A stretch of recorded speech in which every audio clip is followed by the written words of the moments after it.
नमस्कार, स्वागत है आपका। आप देख रहे हैं सी न्यूज भारत। मैं हूं आपके साथ इशिता तिवारी। रुक करते हैं खबरों की तरफ। घोड़ासहन बिहार की राजनीति में एनडीए को मजबूती देने के लिए उत्तर प्रदेश के मुख्यमंत्री योगी आदित्यनाथ ने घोड़ासहन प्रखंड के भेलवा हाई स्कूल खेल मैदान में जोरदार रैली की। इस दौरान उन्होंने विपक्षी दलों पर तीखा हमला बोलते हुए जनता से जंगल राज और भ्रष्टाचार के खिलाफ सतर्क रहने की अपील की। योगी आदित्यनाथ ने कहा कि पहले चरण की वोटिंग में बिहार की महिलाओं ने बड़ी संख्या में एनडीए के पक्ष में मतदान किया है और जनता फिर से जंगल राज की वापसी नहीं चाहती। रैली में उन्होंने युवाओं से अपील की कि वे अफवाहों और बहकावे में ना आए। मुख्यमंत्री ने आरोप लगाया कि बिहार में जो दल वर्षों तक शासन करते रहे वे अब रोजगार की बात कर रहे हैं, जबकि उनके शासनकाल में जनता की जमीन, राशन और संसाधनों में गड़बड़ी और घपले हुए।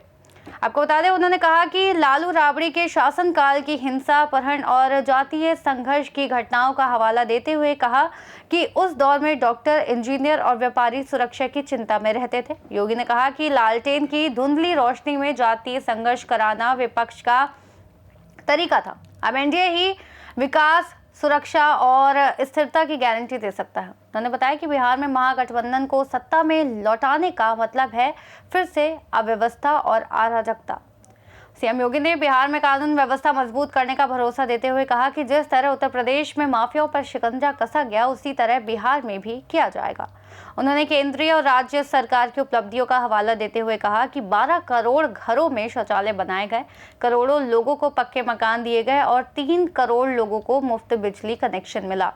योगी ने आरोप लगाया कि कांग्रेस और राजद के सहयोगी समाजवादी पार्टी ने राम मंदिर निर्माण को लेकर कार सेवकों पर गोली चलवाई थी, जबकि आज भव्य राम मंदिर बनकर तैयार है। उन्होंने सीतामढ़ी में भव्य जानकी मंदिर के निर्माण का जिक्र करते हुए कहा कि यह एनडीए ही कर सकती है।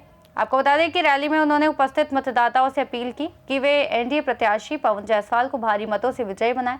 सभा की अध्यक्षता एनडीए स्टार प्रचारक राम पुकार सिन्हा ने की। संचालन भाजपा नेता राजेश तिवारी ने किया। मंच पर उत्तर प्रदेश के मंत्री गिरीश चंद्र यादव, दिलीप शराफ, मनीष कुमार, प्रेम शंकर पासवान, प्रकाश सिंह काका, प्रभात सिन्हा, पप्पू चौधरी, भोला यादव, धीरेन्द्र सिंह सहित दर्जनों गणमान्य लोग मौजूद थे।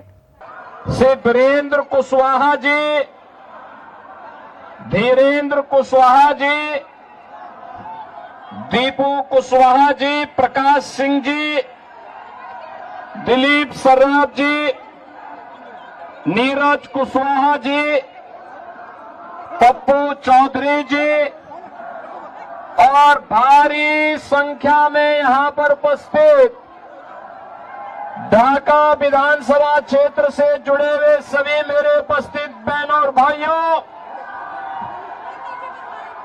आज मेरा सौभाग्य है कि मुझे यहां पर एनडीए के प्रत्याशी श्री पवन कुमार जायसवाल के समर्थन में आप सबसे अपील करने का सौभाग्य प्राप्त हो रहा है। बहनों और भाइयों, बिहार विधानसभा का चुनाव चल रहा है। कल पहले चरण का मतदान हुआ है और पहले चरण के मतदान में जो रुझान सामने कल देखने को मिले हैं, 14 नवंबर को जब ईवीएम खुलेगा तो परिणाम आएगा कि फिर एक बार एनडीए सरकार। 14 नवंबर को एक ही परिणाम आने वाला है और वह है कि फिर एक बार एनडीए सरकार। बहनों और भाइयों, जिन लोगों ने बिहार के गौरवशाली परंपरा को कलंकित किया,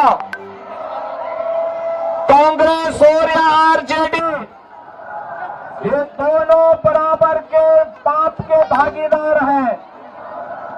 इन्होंने बिहार को बांटा है, बिहार को लूटा है, बिहार के नौजवानों के सामने पहचान का संकट इन्होंने खड़ा किया। और बहनों और भाइयों, आप सबसे मैं यही कहने के लिए आया हूं कि जो लोग पहचान का संकट खड़ा किए हो, अरे भाई आराम से थोड़ा पीछे पीछे पीछे चलो पीछे। आपका उत्साह है मैं जान रहा हूं, लेकिन बहनों और भाइयों आराम से थोड़ा, जब बोलेंगे तभी तो सुन पाएंगे।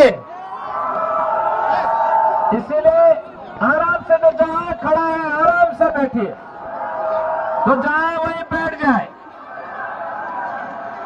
बहनों और भाइयों, आज बिहार के अंदर विकास है, विरासत भी है और गरीब कल्याणकारी योजनाओं का लाभ भी आज बिहार के अंदर दिख रहा है।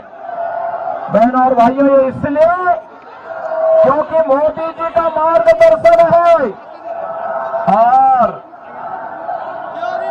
नीतीश बाबू के नेतृत्व में बिहार अच्छी सड़कें दे रहा है, बिहार के अंदर बिजली है, बिहार के अंदर पानी है, बिहार के अंदर इंजीनियरिंग कॉलेजेस हैं, बिहार के अंदर मेडिकल कॉलेजेस हैं, बिहार के अंदर आज वह सब कुछ है जो बिहार को एक नई पहचान दिला रहा है।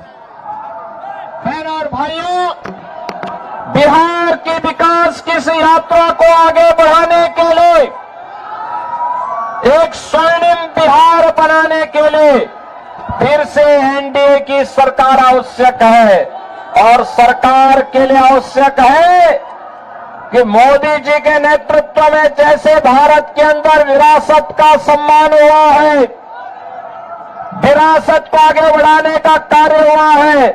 याद करिए, यूपी के अंदर डबल इंजन की भाजपा की सरकार है और परिणाम है अयोध्या में राम मंदिर का, भव्य मंदिर का निर्माण हो गया है। ये कांग्रेस आरजेडी तो ये ढाका क्षेत्र को घुसपैठियों का यहां पर एक केंद्र बना करके अराजकता पैदा करना चाहते हैं। बहनों और भाइयों, हमें इस क्षेत्र में अराजकता पैदा नहीं होने देनी है, बिहार की सुरक्षा में सेंध नहीं लगाने देनी है। अयोध्या में राम मंदिर के निर्माण के दौरान बिहार का जब राम भक्त जाता था, कार सेवक जाता था, कांग्रेस की सरकार कहती थी न्यायालय में कि राम तो है ही नहीं। आरजेडी राम मंदिर की रथ यात्रा को रोकता था। इनका पार्टनर समाजवादी पार्टी उत्तर प्रदेश के अंदर राम भक्तों पर गोली चलाती थी, लेकिन जब मोदी जी के नेतृत्व में उत्तर प्रदेश के अंदर एनडीए की सरकार बनी तो बहनों और भाइयों, अब अयोध्या में राम मंदिर है। कांग्रेस के समय में हम बोलते थे कि राम लला हम आएंगे मंदिर वहीं, राम लला हम आएंगे मंदिर वहीं, लाठी गोली खाएंगे मंदिर वहीं, और आखिर राम मंदिर का निर्माण हो गया ना। ये बीजेपी और एनडीए ही कर सकती है। अगर हमने ये मंदिर का निर्माण किया है, याद करना, मंदिर का निर्माण किया है अयोध्या में, तो सीतामढ़ी में माता जानकी का भी भव्य मंदिर के निर्माण का कार्य आगे बढ़ा दिया है। आज बिहार के साथ साथ पूरे देश के अंदर 80 करोड़ लोग राशन की सुविधा का लाभ प्राप्त कर रहे हैं। आज बहनों और भाइयों, 50 करोड़ लोगों को 5 लाख रुपए की स्वास्थ्य की मुफ्त सुविधा प्राप्त हो रही है। 46 करोड़ लोगों के बैंक में खाते खुल गए हैं। 12 करोड़ गरीबों के घर में शौचालय, 12 करोड़ अन्नदाता किसानों को किसान सम्मान निधि का लाभ, 10 करोड़ गरीबों के घर में रसोई गैस का कनेक्शन, 4 करोड़ गरीबों के मकान और 3 करोड़ लोगों को फ्री में बिजली के कनेक्शन। ये मोदी जी के नेतृत्व में एनडीए सरकार ने दिया है। बहन और भाइयों, विरासत भी है, विकास भी है और गरीबों का कल्याण भी। और ये तब हो पाया है जब एकजुट होकर के आप सबने मोदी जी का सहयोग किया है, समर्थन किया है। और मैं तो आपसे कहने के लिए आया हूं, स्वर्णिम बिहार के लिए बंटना नहीं है, बटेंगे तो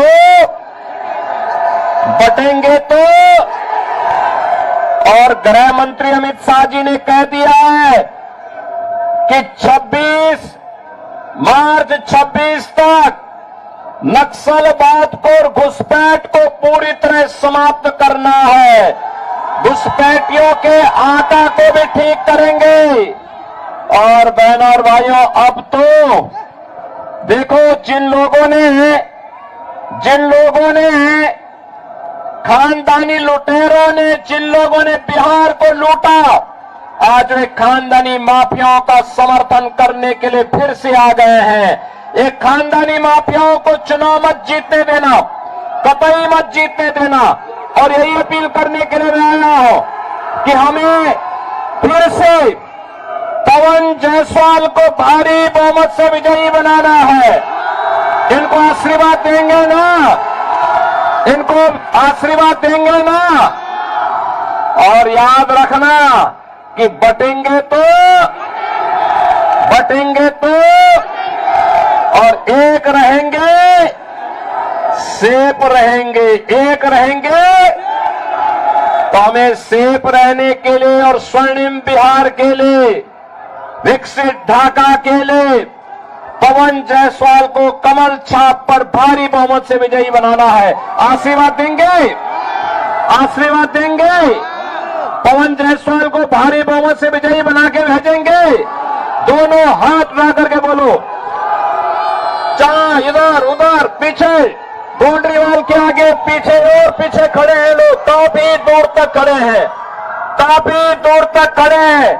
सभी लोगों का आशीर्वाद मिलेगा, लेकिन ये तभी होगा जब घर घर जाकर के वोट मांगेंगे। कमल छाप के लिए मांगेंगे, आशीर्वाद मिलेगा ना?